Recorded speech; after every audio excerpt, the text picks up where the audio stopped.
सो त मां शकियो आहियां या मूंते गोली हलाइण वारो सावल ई हुयो। सोट ॾिठो त असां बि इन माण्हू खे, पर ख़बर नथी पए सावल आख़िर तव्हांखे मारण जी छो कोशिश कंदो। अरे सर, जेकॾहिं इहो सावल हमिलो न करे हा त पोइ उतां भॼी छो निकिरे हा? छा सावल खाने एॾो मिठो ज़हर थी सघे थो? सोट माण्हू जे अंदर खे पढ़णु ॾाढो मुश्किल आहे। गाॾी घुरायो, मूंखे हितां निकिरणो आहे। न सोट, डॉक्टरनि मना कई आहे, तव्हांजी तबीयत अञा सही न आहे, पाण सुबुह जो निकिरंदासीं। हा बाबा साईं, हेसि दिलावर ख़ान सही थो चए, अॼु राति तव्हांखे हिते ई आराम करणो घुरिजे। मां ठीकु आहियां, तव्हां गाॾी कढी अचो। ठीकु आहे सोट, जेको तव्हांजो हुकुम। नरेश दिलाल खान, तव्हां हिते ई बीहो, मां गाॾी खणे अचां थो।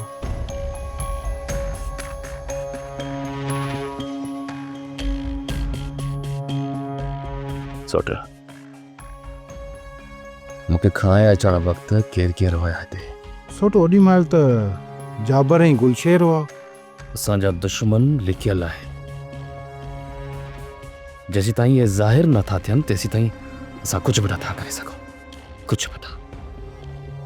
ख़बर ई नथी पवे त केरु पंहिंजो आहे केरु परायो, केरु सॼण आहे केरु दुश्मन, कंहिंमें हथ विझो।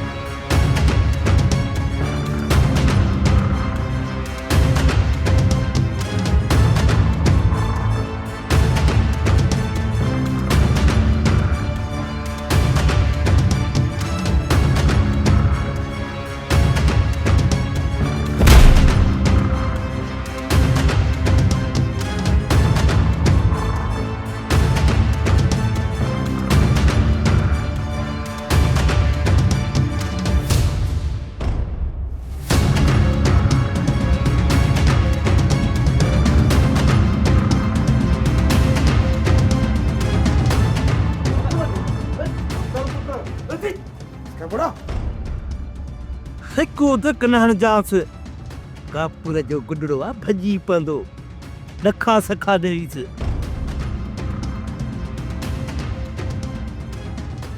अंदरि ॾिसो,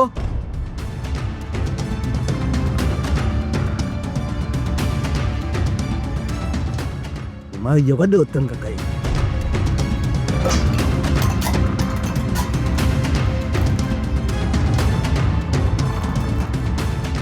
हथ तूं तो थो कहिड़ो कुहाए थो।